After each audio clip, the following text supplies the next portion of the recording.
क्या कैंपस में हैरासमेंट सिर्फ एक कास्ट के साथ होता है या किसी के साथ भी हो सकता है? यूजीसी का रूल बना है डिस्क्रिमिनेशन को रोकने के लिए, जो एक अच्छा स्टेप है, लेकिन ग्राउंड रियलिटी ये है कि discrimination caste, body, language, region सब बेसिस पे होता है। क्या एक बिहार के वासी को अदर स्टेट में बोली नहीं किया जाता? क्या नॉर्थ ईस्ट में रहने वाले किसी भी बंदे को अदर स्टेट्स में चिंकी या चाइनीज बोल के नहीं बोला जाता? भाई ब्राह्मणों में भी कैटेगरी वाइज आपस में डिस्क्रिमिनेशन होता है। सरयू पुरानी, कान्य कुंभ, सारस्वत, गौर ब्राह्मण सब आपस में एक दूसरे को ऊपर नीचे मानते हैं। और अगर आपको लगता है कि अपर कास्ट वालों को बोली नहीं किया जाता तो फिर ये क्या है?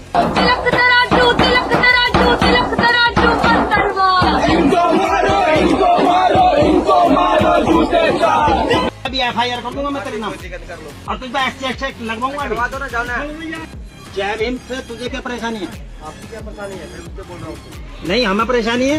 हम जो तू यहाँ बैठा ना ये भी जय भीम की बदौलत है, भीम की बदौलत है। भाई हर जगह डिस्क्रिमिनेशन होता है, कभी सरनेम के नाम पर होता है, कभी एक्सेंट के नाम पर होता है, कभी बैकग्राउंड के नाम पर होता है। अब सवाल ये है कि सिस्टम को कास्ट बेस्ड कंप्लेंट्स तक लिमिटेड रहना चाहिए या हर टाइप के हरासमेंट को इक्वली एड्रेस करना चाहिए? टीचर्स और स्टूडेंट्स दोनों के लिए ऐसा एनवायरनमेंट जरूरी है जहाँ ना कोई डरे और ना कोई दबा हुआ फील करे। हरासमेंट गलत है चाहे किसी के साथ भी हो। रूल्स ऐसे होने चाहिए जो सबको प्रोटेक्ट करे बिना डिवाइड किए। और इसी वजह से चीफ जस्टिस सूर्यकांत ने जब इस बिल को रोका तो उन्होंने बोला कि हम देश को जाति विहीन बनाना चाहते हैं और आप देश को भूतकाल में ले जाना चाहते हैं। गाइडलाइंस एक ही पक्ष को ध्यान में रखकर क्यों बनाई गई है? इस पर वकील बोले कि जातियां तो ब्राह्मण ने बनाई है। इस पर चीफ जस्टिस सूर्यकांत ने वकीलों को डांटते हुए बोला कि आपने पूरी व्यवस्था ब्राह्मणों पर मढ़कर आपने समाज में नफरत फैलाने का काम किया है।